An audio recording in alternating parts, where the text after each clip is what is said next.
नमस्कार दोस्तों, क्या आप जानते हैं कि सिंदूर सिर्फ सुहागन स्त्रियों की श्रृंगार नहीं है, बल्कि यह एक मानसिक, शारीरिक और आध्यात्मिक कवच भी है।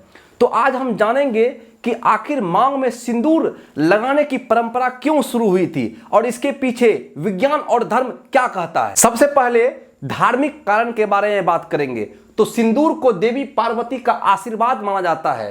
दूसरा नंबर, सिंदूर विवाह का सामाजिक और धार्मिक संकेत है। और तीसरा कारण, सिंदूर लगाने से पति की उम्र लंबी होती है, यह धार्मिक कारण हुआ। अब हम डिस्कस करेंगे वैज्ञानिक कारण, इसके पीछे क्या है। तो सबसे पहले नंबर 1 पे है थर्ड आई चक्र एक्टिव होता है।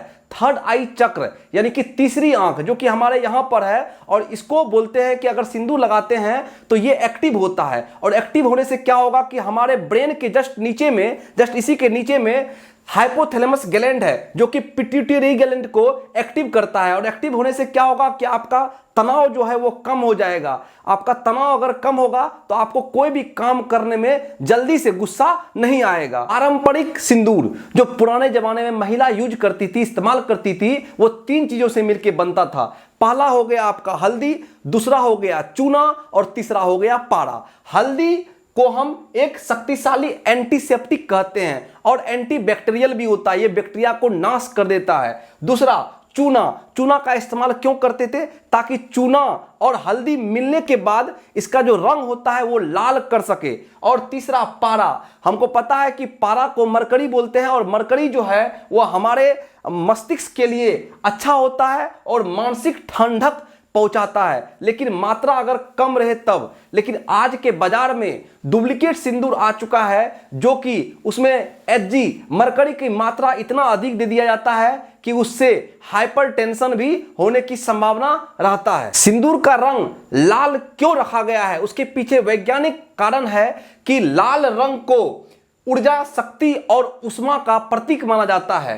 साथ ही साथ दिमाग को उत्तेजित और रक्तचाप यानी कि ब्लड प्रेशर को बढ़ाने में यह लाल रंग हेल्प करता है। जब महिला सिंदूर लगाती है तो यहां पर टच करती है, और जैसे यहां पे टच करेगी तो इसी के नीचे में सेंसरी नर्व होता है, और वो सेंसरी नर्व क्या करेगा, ब्रेन के जस्ट निचला भाग में पिट्यूटरी ग्लैंड होता है, उसको एक्टिव करेगा। और जैसे ही एक्टिव हुआ तो आपका तनाव क्या होगा, कम होगा, टेंशन कम होगा, रिलीज हो जाएगा, और फोकस क्या होगा, बढ़ जाएगा। फोकस बढ़ेगा, तनाव कम होगा और मन की शक्ति यानी कि मानसिक शक्ति का विकास होगा। अब आप जान गए होंगे कि सिंदूर केवल एक श्रृंगार नहीं है, बल्कि इसके पीछे धार्मिक और वैज्ञानिक तत्व भी छुपे हुए हैं। यहां तक वीडियो देखने के लिए धन्यवाद।